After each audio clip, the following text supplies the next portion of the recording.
Hello, welcome back to another episode of the Stress Room Podcast, this time with the normal intro instead of the funny haha memes. I'm Steve, and with me as always is Shannon and Patrick. Glad to be here. Yo, Yo!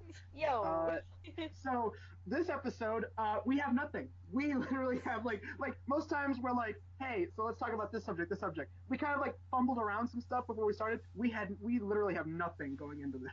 Yeah, and that's why we didn't do anything last month because we didn't have anything either. So that's why we just kind Well, of, that we I just was said, like, oh, traveling. Either I was like, I can't, I'm in Mysticon. I can't, I'm at my parents'. Yeah, Patrick was all over the world. He was getting his Carmen San Diego on. yeah. So Stevie and I tried to do something, but we couldn't find any episodes to rip. that We're was just like, that screw it. Yeah, no, that you was pretty much said, nah, let's wait for Patrick. yeah, that was a Yeah. miserable night. We tried. What our plan was, we were going to riff season 8. Well, the first 3 episodes, or at least the first episode of season 8 of Hell's Kitchen. And guess what? It was taken off of YouTube. Thanks, Fox, and your copyright bullshit. Then we tried Daily Motion, wasn't there. And so Shannon's like, hey, let's go on Amazon Prime. It's there. I'm like, I don't have an Amazon Prime account. Oh, that's great. So then we were just like, let's try finding something else to riff. And then that's how we got the idea, thankfully, of doing Media Wiz and Shannon commentate on Rugrats preschool days. And I Which, will put a link in the description below so that way you guys can check it out. hex, yeah. And, well, long story short, yeah, that went nowhere. So that's why there was no tipsy gentleman. I'm not even doing this anymore. There was no stress room as of last month. So now we're back, and well, we got some stuff to talk about, I guess. So Shannon, what were you going to talk about? Okay, there's maybe either two or three things. I just to get out of the way, last month I saw Black Panther, absolutely loved it. Didn't really do any other video on it because, as I said to Patrick and Stevie earlier, I'd be another person saying how wonderful it is, and I just didn't want to be one person repeating the same thing over and over again. Anyway, that was good. They're rebooting Blue's Clues. Maybe with John Cena. Oh God! Wait, is that for real, or are you fucking with us?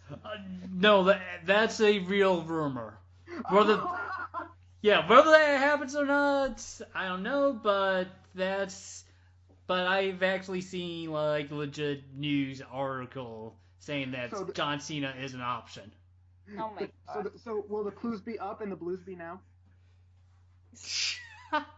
Hey, all I Well, how are we want supposed to is see for The him? Rock to make a cameo. So we have The Rock versus John Cena. Once in a lifetime, best of three. The Rock is going to be Joe. That's who. Oh my If god. we can get John to be Steve, then we can get Joe to be played by The Rock. Which Maybe. what's a Joe? Is that Steve's Joe was the replacement? orange shirt guy. He was basically Diet Coke version of Steve, who wasn't. Yeah, well, Steve's Okay. baby brother, but yeah. Okay, so the Obsessed with replacement guy. dogs. Yeah. Like after Steve went to college, he didn't really go to college. He was going bald. That's why he left the show. He was going bald and then became like a what was that shit? Was it Law and Order or something? Yeah, or Yeah. something, or criminal something, and like No, I think it was Law and Order. it was Yeah. some fine order, and he's just like in the interrogation room, and like there's YouTube comments galore, like nothing but Blue's Clues references. Yeah, it's the best Yeah. thing ever. No. Come on, no. Um, Law and Order, the Children's Edition. Pretty Like, much. there you go. If now let's see if you. Oh my God, Shannon, that reminds me. Speaking of which, okay, we did a riff night where we actually watched an episode of Blue's Clues for nostalgia, Yes. and straight up, well, halfway through, we started joking around like, what if they did like, and if they can do like action movies of Rampage and shit, why can't we get an action movie version of Blue's Clues? It could be like a hardcore detective. It could basically be like, what's that movie with Tom Hanks and the dog? What's that movie? Hang on. Which one? It's the movie with Tom Hanks. He's like a cop and he has a dog. Oh, Turner and Hooch. Yeah, it could be Turner and Hutch, fucking Turner and Hooch, but like more action packed, and the dog is blue for some reason. We have like a dude in like a muscle shirt, but instead of being like a regular white color, it's striped with the green color. Oh my Yeah. god. That would be fun. He has a mailman who will be the human version of Mailbox. Oh, Um, God. There'll be a Yeah, CD hold on. bar. Special delivery, motherfucker. It's Like- bullets! Oh my god. Salt and Pepper would be like a family that owned like some seedy bar downtown that Steve always visits, and they have a child named Paprika. Oh my And God. cinnamon. Okay, and too cinnamon, far. 'cause they And have two cinnamon. kids. Like for some reason, it's like never explained. It's just like, all right, how's the kids doing? They're doing good, Steve. They're doing good. So what do you want? I came in for some intel. All right, like I can totally imagine that. Michael Bay's Blue's Clues. Hells yeah. Yeah. Like. So apparently, so this may be like a CG blue for the reboot. Maybe. Cause I'm only guessing because like the earlier shows, there's like a 2D image of like cartoons, and then you had like Steve in front of a green screen. It's kind of like a weatherman, and they're standing behind something, and you see stuff happening behind him. That's basically what it is. I think this movie would be awesome if they could get Mark Wahlberg to play Steve. How can you go wrong with Mark Wahlberg? You Yeah. can't. Yo, come on, feel these good vibrations.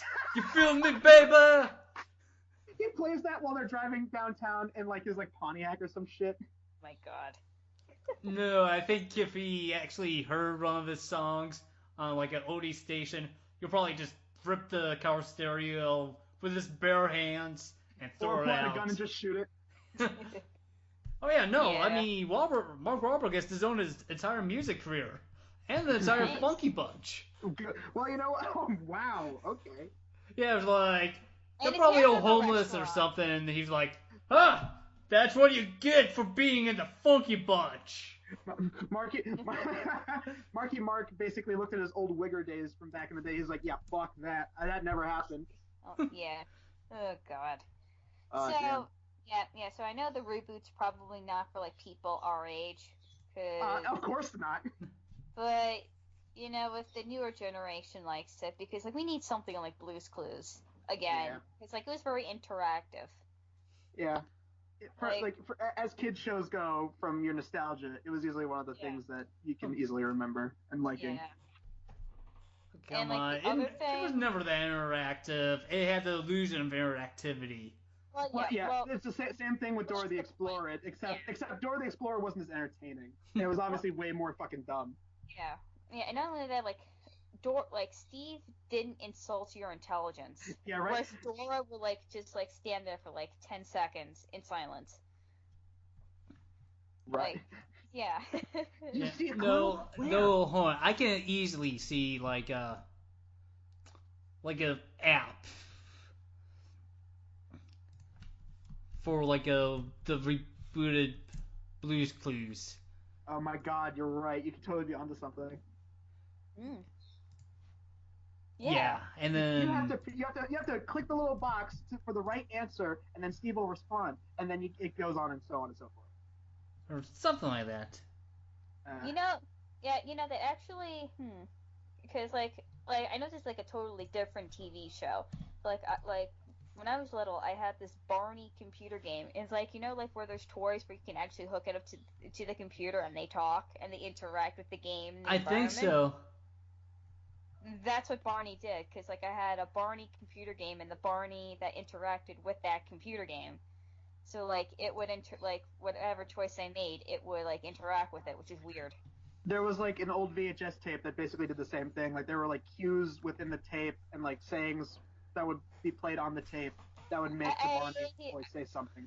You know, like I had TV Teddy also, which is like the cousin of Teddy Ruxpin, and Oh, TV God. Teddy had the Berenstein Bears pirate episode, like the treasure hunt or something. Oh man. And that It's TV fun- Teddy interacted with the VHS. Like there was like a sensor that you had to put on your TV, and you had to make sure that was on, and you had to make sure that there was batteries in the TV Teddy. It was basically the TV, the TV animation equivalent of the fucking Power Glove, and all these like Nintendo accessories from like the 80s. Pretty much. So I guess the other thing, which is like totally different from Blue's Clues, is the trailer for Christopher Robin. Yes. And I'm it looks good. really happy. Yes, it was. And I'm really happy Jim Cummings is back as Winnie the Pooh. Otherwise, I've been really upset. Not that I don't love Seth. Like I know a lot of people like made like references to like Ted, and I'm like, Oh, no, God. dude. I'm like, no, that's not Ted. Christopher Robin. It's not a D-rated version of Ted. Okay. It's Disney's own remake of Hook. Except instead of Peter Pan, it's with the Winnie the Pooh series. Yeah, and the 100 Acre Wood. So instead of Neverland, it's the 100 Acre Wood. Hmm. It's a pretty decent trailer, but like we need a little more. You know what's funny? I was watching one of Blockbuster Critic's old streams, and do you guys know what Pooh's Adventure is?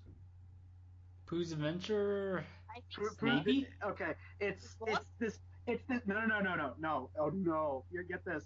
It's these really cringy videos from back in the day where people would edit in Winnie the Pooh and other cartoon show footage to like certain movies. Like, let me go down a couple of these titles for you. You're gonna lose your shit. Okay, Pooh's Adventures in Cool Runnings. Oh god. Pooh's Adventures in Star Wars Episodes 1, 2, 3, 4, 5, and 6. Oh my god. I just want to see Pooh as a Jamaican bobsledder. I know.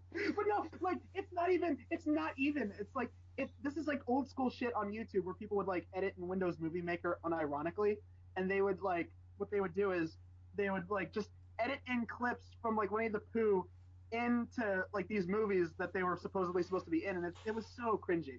But anyway, how this connects is Blackbuster Critic on his stream read the wiki article for Darth Vader that they made, and at one point like it says like naturally Pooh and all of his friends, you know, have been around with Darth Vader back when he was Anakin in the prequels since the beginning. And then Blackbuster Critic says something. No. My favorite is Blackbuster Critic goes, "Oh my god, it makes sense." Like, Darth Vader is actually Christopher Robin. And then looking at this new trailer, I'm like, well, close. It turns out it was actually Obi-Wan. Oh shit. Oh my god. Which is ironic because Disney owns Star Wars now, so that kind of makes sense. Oh my god, Pooh's Adventures are so horrible. They're horribly edited. Pooh's Adventures in Osmosis Jones. Pooh's Adventures. Like, it's like a shit ton of these. Like, oh my god. Okay. If there's no Pooh's Adventures in the room, I'm gonna be very upset. That exists! Yes! No. You think it's funny now, but like these people that make this stuff are like genuine. They like consider this like art, and I'm like, oh god. Like part of you is just like, okay, I'm glad you're having fun making this, but it's a little kind of embarrassing. Oh god. Like using Windows Movie Maker to edit Winnie the Pooh into the same movie where there's a line that's unironically, "How's your sex life?" That's a little yeah. So Pooh's Adventures in Scarface. That probably exists. I mean, considering how many of these that are out there from like, this is from like 2011 YouTube, by the way. So this is that old school shit. So like, you say hello to my little friend, and then Piglet shows up. It fucking like it just like no, it would show the clip of him going, "Say hello to my little friend," and then it would just randomly edit in like reaction shots of like the Winnie the Pooh characters like looking in surprise, and it's so fucking horrible. Oh my god. So, but yeah, there you go, cartoon conspiracy theorists. It turns out that I can definitely see fucking Game Theory or whatever the channel's called making fucking Christopher Robin is actually fucking young Obi-Wan Kenobi. You can definitely see that happening, knowing how Game Theory works. Which is also ironic considering that Ewan McGregor also played Lumiere in the live-action Beauty and the Beast. Yeah. So like you could probably tie in Beauty and the Beast with Winnie the Pooh too if you wanted. So this whole cartoon conspiracy theory goes into that. I don't even know what the voice is supposed to be. Well, make it up. So basically, this whole connection is that the events of Christopher Robin lead before this big bang that would eventually cause the events of this world turning into the Star Wars universe. And this happens because blah, blah, blah, ramble. Like, that's how all these, like, cartoon conspiracy theory channels go. And they always try to, like, connect one movie to another, and it's just like, Yeah. Definitely trying too hard. Yeah.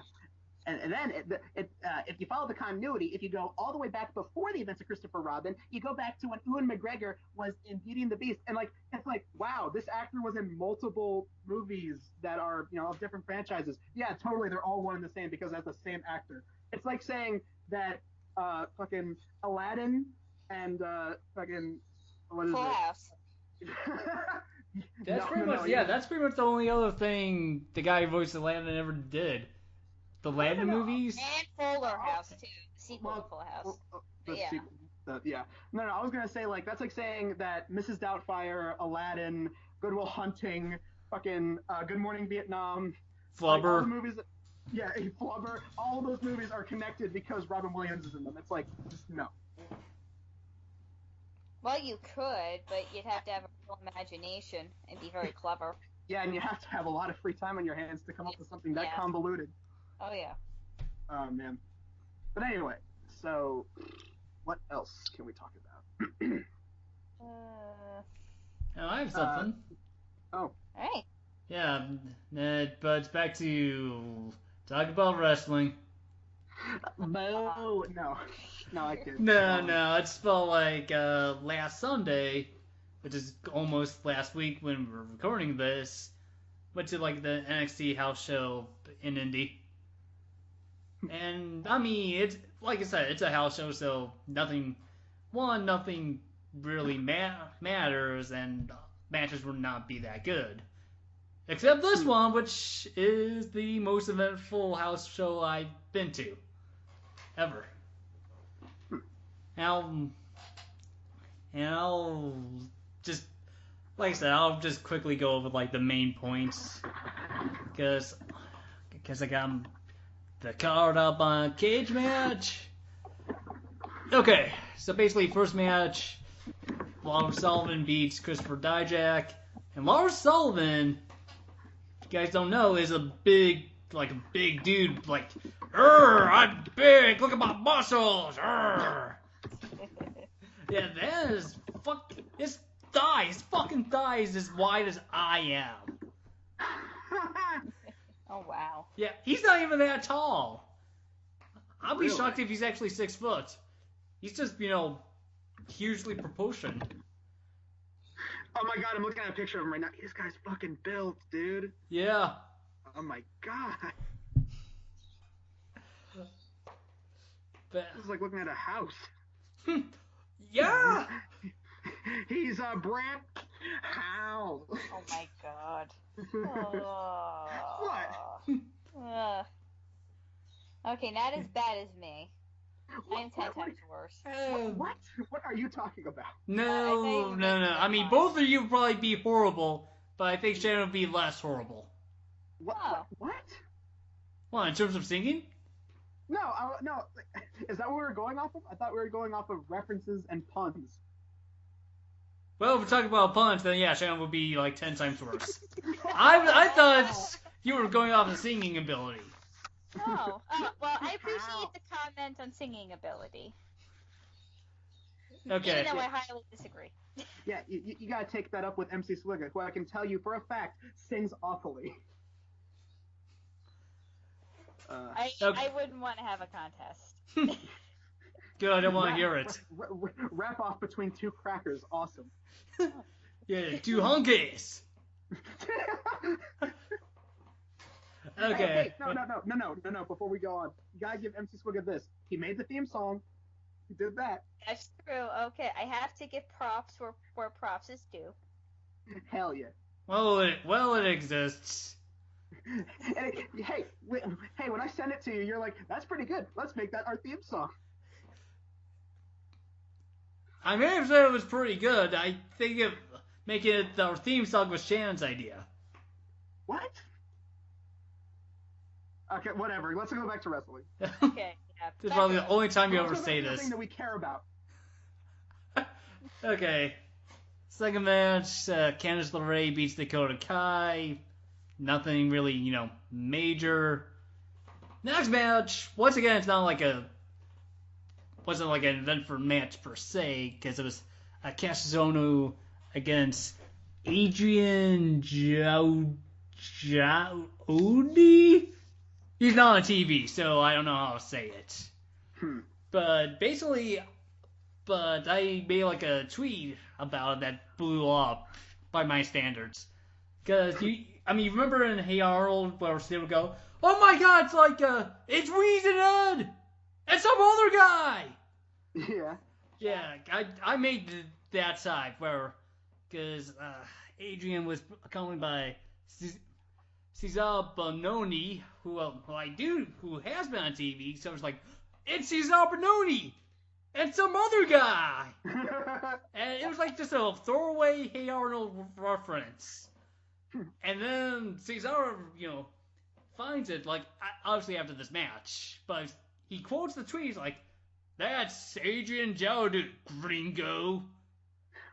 Wow. Yeah, and then He Adrian... schooled your honky ass. Yeah, not only that, Adrian, like, wrote something, reply to my original tweet in Portuguese. I don't know what... running through Babelfish, it seemed like, but we're the same gringo, B, as in, Bonani. And then some random Brazilian person, or Portuguese person... See it, March 4th, 2018. Yes. You tagged him and some other guy, and then he responded to that. Yes. Translate from Portuguese, por favor. I am Gringo B. I am Gringo B. Yeah, I don't know what I was getting at. But the point is, some random person then writes this in Portuguese, basically translated was, his name is right on the screen. Can't you read? Man, jokes on the internet, people with sarcasm, what is that? Yeah, I almost want to, respond, no habla español, puta. And, to get the full effect of this, everybody else is responding to Patrick's tweet in Portuguese. There is not one English comment there. Yeah, because, I know Cesar's from Brazil, so I'm guessing so is Adrian, but, thing is, what happened? What? I know, what? Pinky A3 person is, posting GIFs. Well, yeah, that's Twitter for you. People posting GIFs. Yeah, but, and writing words in Portuguese. It was weird and scary. Oh, hey, your tweet blew up. That's kind of cool. Oh, yeah. Guess. A bunch of Portuguese people. Okay. Okay. But basically, the match itself, it was Cassius against Adrian, and then Cesar came in and caused a DQ. And then they were beating, Cassius Ono up. Like a beatdown, a gang beatdown. But Lars Sullivan comes back in and saves Cassius. And this is the proudest tweets, or the best tweets. My favorite tweet I tweeted on the night. He's like, can anything satisfy the bloodlust of Lars Sullivan? Yeah. Yeah, and Lars beats up Cesar and Adrian. And then he's about to, Cassius is I thank you. Let's be friends and confirm our friendship with a hearty handshake. And then Lars beats Cassius up too. So it's just well, apparently nothing can satisfy Lars Sullivan's bloodlust. Okay. Anyways, next man. Well, something new that they've done for this house show is actually show clips and, well, not clips, because they always show, clips from the television, but actual promos for this night. So we have a video package of the Street Profits, and one of them had an infected tooth or something wrong with his mouth where he wasn't cleared that weekend. So it's so they show I'm sorry, Mr. Ford, you're not cleared. And his partner, Angelo Dawkins, were no, we have this match. And like a sitcom, the Velveteen Dream comes and is ha, you guys are all the main event. I laugh at you. Ha ha ha. He's not a direct quote. But, Angelo's how dare you insult me on my honor? I challenge you to a match tonight. Yeah, that was the feeder package. But basically, Velveteen Dream beats Angelo.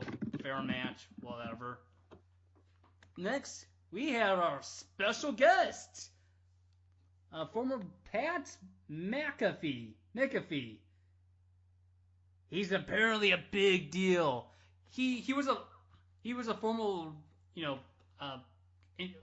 player of the Indianapolis Colts, and he also runs like a podcast that's I think Barstool Sports. Does that sound familiar to you guys? I think so. Okay, but he's part of that, so it's technically a big deal. Not only that, he had like his own posse that included some guy from Bellator. I want to say Matt Mitrione, but like I don't know Bellator that much, so it's like he walked past me, like his posse of presumably famous people. No idea who any of them were. Oh boy. Yeah. There's a lot. But anyways, he was like the guest ring announcer for the next match of Aleister Black against Adam Cole. And it was a good match. But, Adam Cole was going, I'm going to beat you with this chair, Aleister Black. And apparently there's like a one-show feud between Adam Cole and Pat McAfee. And Pat was like, oh no you don't, Adam Cole! Grabs the chair, and then Aleister Black, kicks him in the face to win. And by him, I mean Adam Cole, not Pat McAfee. Ah, okay. Okay. And then next is the most eventful, match. Like a tag team title match, player. Against tag team champions Bobby Fish and Kyle O'Reilly against Heavy Machinery. They were like, Heavy Machinery is like, two big muscly dudes. With a crazy guy named Otis Dozovic. Osavodonovic. Yeah. He's American. Or something. But he has like a crazy sounding gravelly voice like, yeah, I'm gonna eat your face! That type of thing.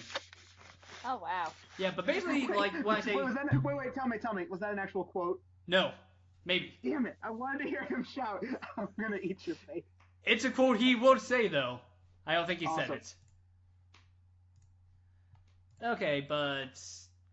the most eventful is that we actually had a very legit injury going on that. Ooh. Yeah, so basically, it's like...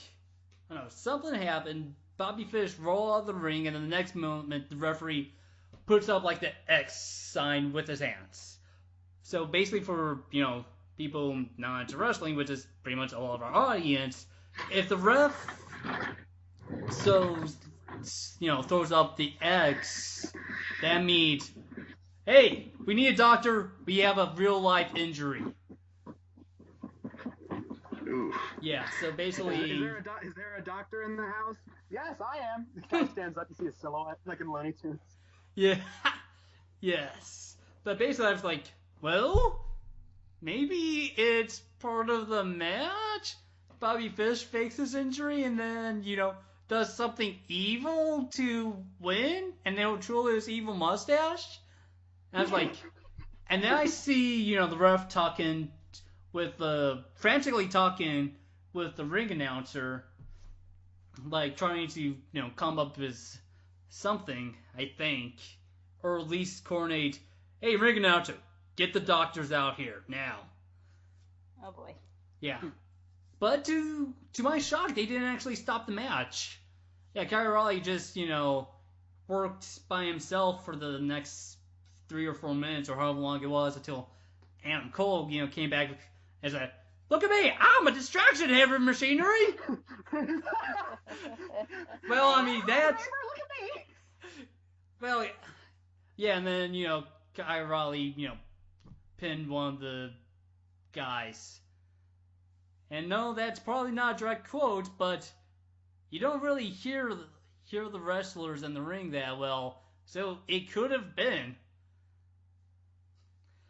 Okay, the next match was Shayna Baszler beating Kairi Sane, or at least to you two guys, Kairi Sane's the girl in my Facebook profile picture right now. Oh, nice. Yes. And apparently Kairi has this amazing elbow drop. And she technically does have an amazing elbow drop. She didn't get a chance to do it in this match. Because every time she tried, she got cut off. And then Shayna beats her. Yes. Yeah, okay. And then the last match was Johnny Gargano against Andrade Cien Almas. And basically the story of this match... Okay, the story of this feud was, Johnny Gargano can never beat Andrade Almas. He failed. He failed to be in a regular match. Johnny Gargano failed to win the NXT Championship from him. And Andrade Almas is the NXT Champion right now. And then it's like, alright, we'll give you one more chance for this title. But if you lose, you're out of NXT forever. And Gargano lost. And this show in Indianapolis was supposed to be his final NXT appearance ever. I put final in quotes. Because you never know. Well, okay, I'm not going to say anything because that'd be, spoilers for the TV, but I said too much as it is. But I am right to put final in quotes. But anyways, Andre's manager, Zelina Vega, goes out like, you know what? You're going here! We beat you! This is it! And we're going to beat you tonight! Yeah, and Johnny was like, well, I may be gone after tonight, but I'm going to whoop your ass all over this building! And that is exactly what happened the first 5 minutes, where Johnny just beat the shit out of Andrade Almas all over the building. Oh, jeez. Yeah, because at first it was like, hey, where the fuck are they? And it's like, no, they're on the other side fighting! And they made their way to where I'm at. And the security guard, was like, God, this is boring. I'm bored. I'm falling asleep. He was like, security guard mode, clear the aisle. Clear this fucking aisle. You don't want to be hit. Nice. Yeah. And then, Andrade comes flying in, after being thrown. Eventually, they make their way to the ring. They had one of the best matches I've ever seen live. Probably, I wouldn't call it the best, but it's top 3. And Johnny Gargano beats Andrade Almas, causing, getting that victory. It doesn't count because it's not on TV, but I got it all the same.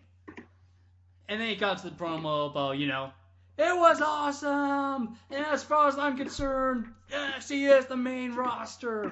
One of those rah rah, send the crowd up happy type of things. Yeah, and that was the show, but what also happens is, after the show, you go, out of the building into the parking lot, and we can go home, or we can wait around their boss that's like, hey, random NXT guy, I want to take pictures and have you sign my stuff. And that's what I did. And usually, for the most, what I've done the past couple of times, the wrestlers were, walk straight to the bus. Yeah, and that's fine. They don't want to deal with that shit. Yeah, they're not obligated to, meet with the fans. That is true. I mean, yeah. Not to go on a tangent, but I've seen celebrities who are just like, yeah, I don't do pictures, I don't do autographs anymore in public, just because I want my privacy. And so many people act like, oh man, they're ruining the experience for the fans. I'm like, well, if they're in public, they have the right to their own privacy, all right? Oh yeah. Not only that, but they're human too. I mean, exactly. Yeah, when the paparazzi goes and harasses them and gets on their face, it's that's why we hate places like TMZ and all the celebrity gossip shit. It's just leave them alone. If they fuck up in public, they're gonna eventually get it from their fans or from the people online. So it's well, celebrities fuck up, just let them fuck up on their own. Don't celebrity news media, don't try to get in their face and start shit, because that makes us hate you as much as we hate the celebrities. Exactly. Yeah, but to my shock, this time, most everyone was like, yeah, I'll take pictures with you. So that's how I got pictures with Candice LeRae, Dakota Kai. Um, these are both Street Profits, because even though Montez Ford didn't appear on the ring or, in Angelo Dawkins' corner, he was there, so I got him and Angelo Dawkins. See, Heavy Machinery, Kairi Sane, Johnny Gargano, and Zelina Vega, who is Andrade Almas' really hot manager. Mm-hmm. Yeah. I almost got like Cassius Ohno, but like guy from me was like, Cassius! And he ignored me for him, so whatever. And then I could have probably gotten one with Shayna Baszler, but Shayna had that look where it's like, she was doing it, but she was like, yeah, whatever, I'd rather not be doing it.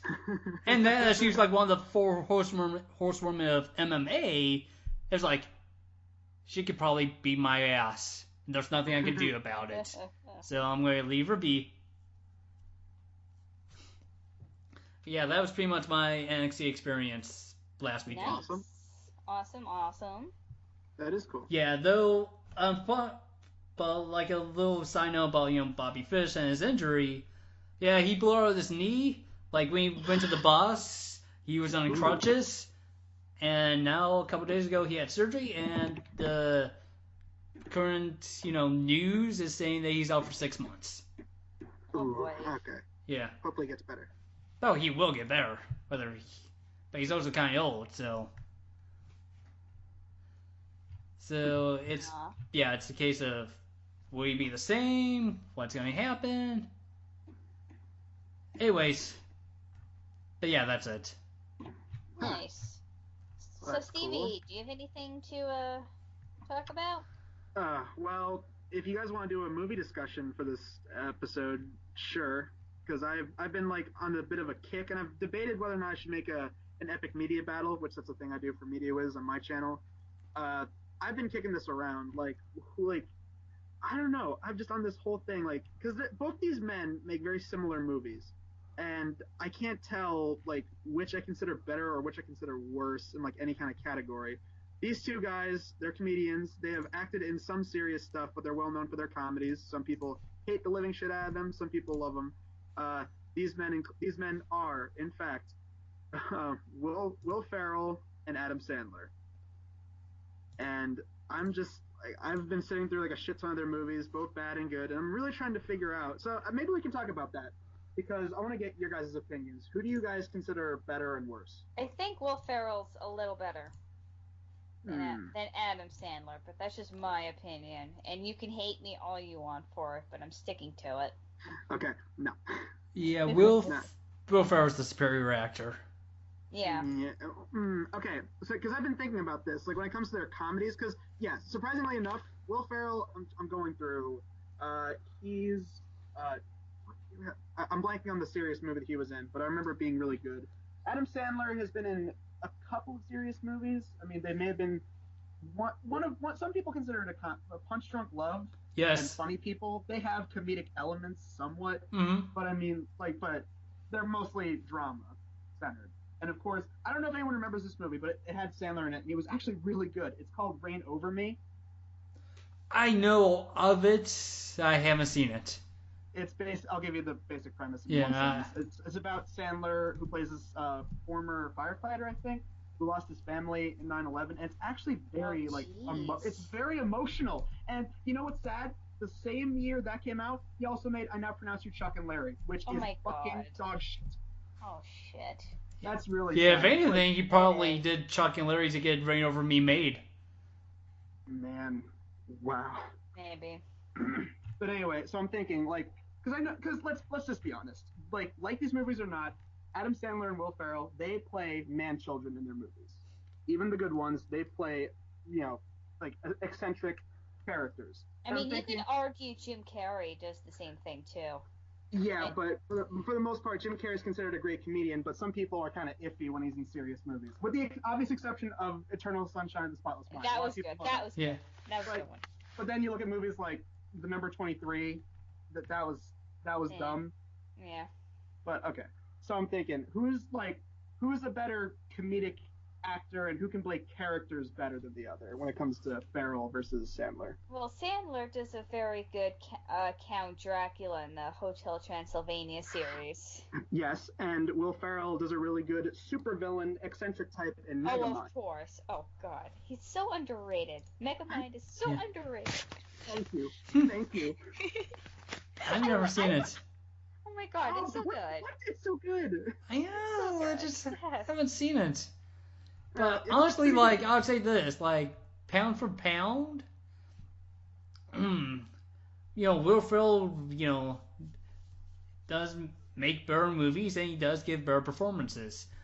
Now, granted, for like best performance by either of them, Adam Sandler in Punch Drunk Love is the best performance that either man have ever given.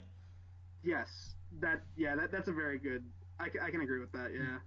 Because here's the way I see it. I think when it comes to comedies, I think Adam Sandler is better when he plays an exaggerated version of himself in a way. When he doesn't try too hard to be a character. Like, okay, best example I can give is Happy Gilmore. Because in that movie, yes, Happy Gilmore is a character. He's a hothead. He's a hockey player with a short temper, and he learns to become a golf player. The thing is, though, while he is a wisecracker, he's a relatively normal kind of character. Like, you can see Happy as being like a regular guy. But when Will Ferrell does characters, they feel eccentric to the point where they're like even his good ones like Elf and Ron Burgundy, they feel a little too animated. But I mean, not to say that they're bad movies, but I mean, here's the way I see it. Adam Sandler, I think, plays better characters when he's himself. Will Ferrell, to his benefit, can play characters a little bit better when he tries to be characters. Like Ron Burgundy, as animated as he is a character, and he's a damn entertaining one. Versus when Sandler tries to be animated, i.e., does annoying fucking voices, it's the most grating thing ever. So, like Jack and Jill. Jack and Jill, and there's even good movies where he does that kind of thing. Waterboy, which I watched earlier, it's good, but I mean, you gotta admit that voice, it's. Yeah, no, I just remember like Roger Ebert's review of The Water Boy. Like, first paragraph is like, all right, I got my cup of coffee, I sat down front row, I smiled, I was hoping this would be the Adam Sandler movie I would finally like. Then he opened his mouth and nope, it wasn't going to be this. And here's the thing, I enjoy, after watching it again, I enjoy it for the most part. There's some stupid shit in it, to be fair. But I mean, honestly, I don't know if you guys are gonna hate me or not for this, but I kind of felt the same way with Billy Madison. I didn't actually see Billy Madison. Billy Madison was less annoying. You could say that it's a prototype for Waterboy, but it's better. Yeah, like here's the way I see it. Like the early Sandler movies, like Billy Madison and Waterboy. You know what? I'll even say this as a guilty pleasure. I do not hate Little Nicky. Is it stupid? Fuck yes. But Little Nicky gets too much shit. Yeah, is it great? No, it's not. But I mean, in terms of, Jack and Jill is so much more fucking annoying. I'm willing to say 8 Crazy Nights is more annoying than Little Nicky was. To an extent. I don't like that. I enjoyed certain parts of it, of 8 Crazy Nights. Little Nicky. Like the music? The end credits. That's the best part of that movie. But then, yeah, that's the thing. When Adam Sandler does that kind of character, voice shit, they work in small doses, but, Jack and Jill is, the prime example. You cannot make a full movie out of this. Especially since Jack and Jill, which I'm planning on reviewing at some point, by the way, that movie has virtually no fucking premise. It's just, it is like the South Park parody that they did. Adam Sandler, and Adam Sandler as his sister. Whoa! It's like you can't make that into a movie. It has less plot than a Rob Schneider fucking movie. I mean, something like Jack and Jill would be good for an SNL skit, but not a 2-hour movie. Which wasn't it? Wasn't there a skit where Adam Sandler was a woman on SNL? Kind of. The moguls with Farley and Spade. Yeah, like Coffee Talk, I think is what it was called.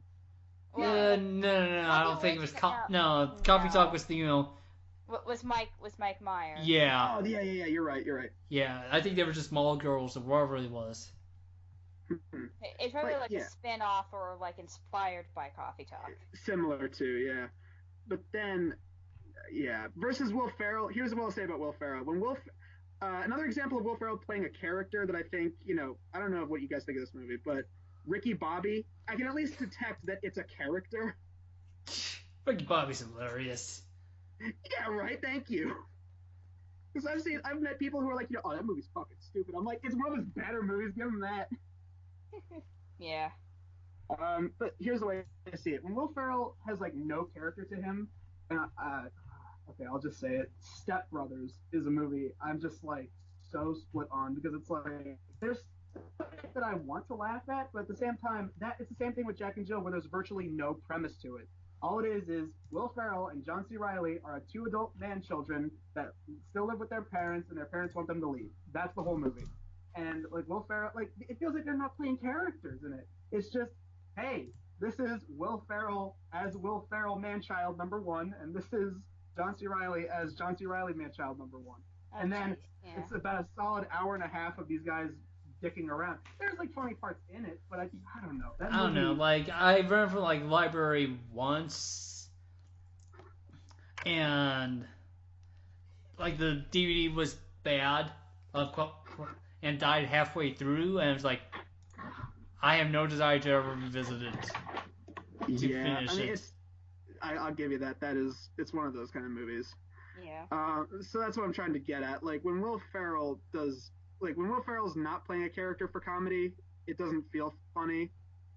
When Adam Sandler tries way too hard to be a character for comedy, then it's fucking annoying for him. Which one I can tolerate more? I'm trying to really think. Like, I'm very curious, like what you guys think. I think Will Ferrell is better at making comedies, but Adam Sandler's earlier stuff I think is a lot more relatable in a sense. Like I said with Happy Gilmore, because with movies like that, as much as I don't like Grown Ups that much, that movie is slightly relatable somewhat because that movie really is relatable comedy. The movie, it's for all the 40-year-old guys out there who are married with kids. You know that one summer where you guys go up to the mountain cabin and you go to the water park and you get into wacky shenanigans? That's this, except they're played by the Adam Sandler alumni of Adam Sandler, Kevin James, David Spade, Chris Rock, and of course Rob Schneider. Oh God! Although I gotta say this, God, Rob Schneider. What is it? Why is it for like the longest time? He's no longer doing it because like he's no longer in a lot of Adam Sandler's movies. Now they're on Netflix. But like when Rob Schneider was in Adam Sandler movies, he was always like the most obnoxious part of them. And then, you know what I mean? Yeah. Kind of. There's exceptions. Like surprisingly enough, I don't know if you guys have seen Don't Mess with the Zohan, but he's actually tolerable in that. I haven't seen it. Trailers. Yeah. I've seen trailers for that.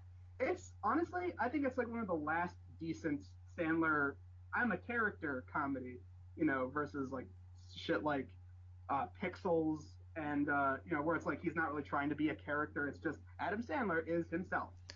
And then Rob Schneider is, Rob Schneider woke up and found he was a stapler. And Rob Schneider's gonna realize being a stapler isn't so much fun. Rob Schneider is the stapler. Rated PG-13. Yeah, like here's the thing I noticed with all of Rob Schneider's shtick in Adam Sandler movies. One, he always has to be a cameo if he's not like a supporting character. But he's always some kind of stereotype. Like in Chuck and Larry, he was like this like 1940s Japanese guy with slanty eyes, buck teeth, and like pronounces R's as L's. By the way, he tried defending that by saying like, "Well, I'm half Filipino." I'm like, yeah, that doesn't help your race. Wait a minute, who said that? Rob Schneider. No. Exactly. Let's see. Like, I can't even tell what his character from The Waterboy was. I can't tell if that was like a Mexican stereotype or a redneck stereotype. Oh, Schneider, you can do it. You can do it. Redneck. Okay, that's a redneck. Okay, because like the accent, I was like, is that Mexican foe or what? Okay, so it's redneck. Yeah, at one point he's eating a possum like in a shed in the middle of nowhere. So like, okay, you're right, redneck. Um, oh, the most confusing one, bedtime stories. He's like a Native American chief for some reason in that. Which, by the way, that's the worst one because he looks at the camera and literally goes, "I can do it." I'm like, damn it, he cannot let go of his fucking catchphrase. Oh God. I got a quick one for you before we wrap this up. I don't know if you've seen any of this guy in his movies, but Rob Schneider versus Nick Swartzen. Nick Swartzen? Nick Swartzen. Or Nick Offerman? No, not him. Nick Swartzen is let's see, he's in That's My Boy, which is yet another god awful Sandler trying to be a character. Okay, that has the shit where he goes like that where Adam Sandler talks like this. What's up? Bucky Larson. Yeah, the Bucky Larson guy. That fucker. Oh, I liked him in Blades of Glory. Yes, thank you. He was like one of the funny characters in Blades of Glory, a Will Ferrell comedy. Tied at the end. But Bucky Larson's fucking terrible. I don't know. He was apparently. Let me see who he was in. Bolts. He was Blake. I need to know who Blake was. Was that the what? No, Rhino's the hamster. No. Yeah, no, it wasn't right. It was not Rhino. Yeah, but I mean, like, here's the thing. I'll say this about. I mean, I don't know if Rob Schneider even has stand-up. Does he? Snyder? Does he? I don't think so. Yeah, because all I remember, he was on SNL for the longest time, and then eventually he was like obviously popping up in a lot of Sandler's comedies, and then he eventually got Rob Schneider is herpa blah blah blah, like we said. Yeah, and then. Has he been in anything recently? Not really. Hang on a sec, let's phrase like, it. Because, I mean, we all are sleeping on Rob Schneider's best, movie, Judge Dredd. Yeah. No. I can top you. Home Alone 2. Shit, yeah, you're right. I got some tip left over. No tip? Okay. No, wait. That's a good part. Basically, hold on. The last movie Rob was in that was in theaters, Normal of the North. I fucking called it, yes! No. He's also an anti-vaxxer, so fuck him. Yeah, that's right. He is an anti-vaxxer. I completely forgot about that. Here's the way I see it. Go ahead. You want to know who else we haven't seen in a while? What? David Spade. Well, no. He was in the masterpiece that was fucking Joe Dirt 2. Oh, well, I mean, but... It was not good. I don't know if... I think it's a case of David Spade just says, fuck it. I'll do whatever I want. I'm probably, he's probably, rich enough to just pick his own stuff. Yeah. What about Kevin James? What has he been up to? He's doing that, not the King of Queens knockoff, but he's in another show, and they killed off his wife to get his wife from King of Queens back on. I'm like, really? Aw. Oh, let me see. Let's see what Kevin James. Yeah, it's I mean, he's in the Hotel Transylvania 3. Oh yeah. Yes. As Frankenstein. Yeah. And then Kevin Can Wait, a new TV show. Yeah, the new TV show. Yeah, like there was this other actress who played his wife, and then they somehow killed her off to get the wife from King of Queens back in with him. So I don't know. Like in real life?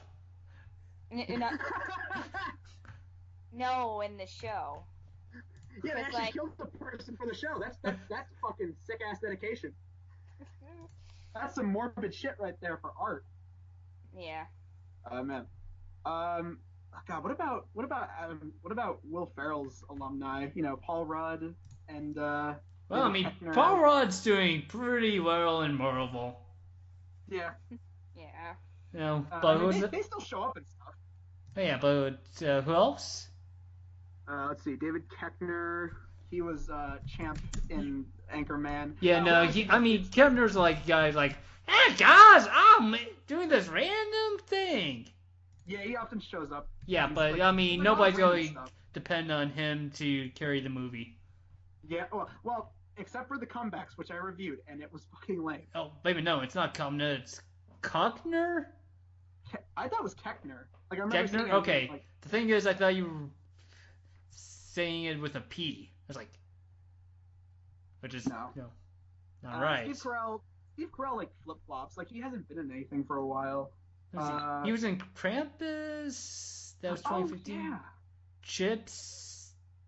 Oh god, he was in Chips. And then the next one that seems to be released in theater would be No Malone.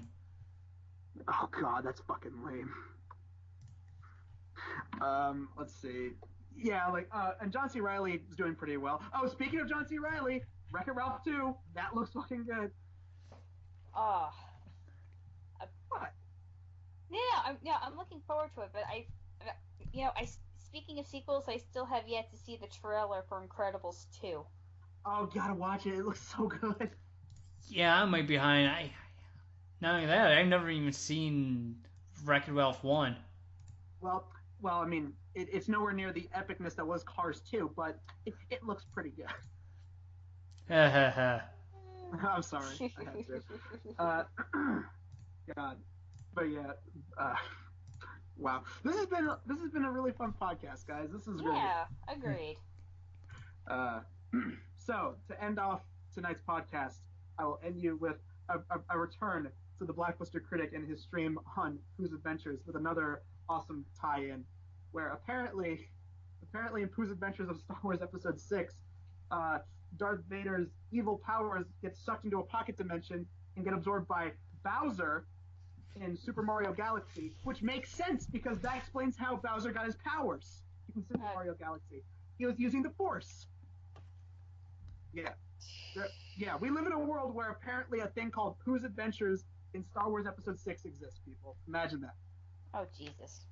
Oh, man. Well, this was fun, guys. This was really good. We talked about a lot of good subjects. Indeed. Yep. And so we'll see you guys next time. Check all of us out. We love y'all, and we will see you guys next time in the next dress room. All right. Good. Ciao. Bye. Peace.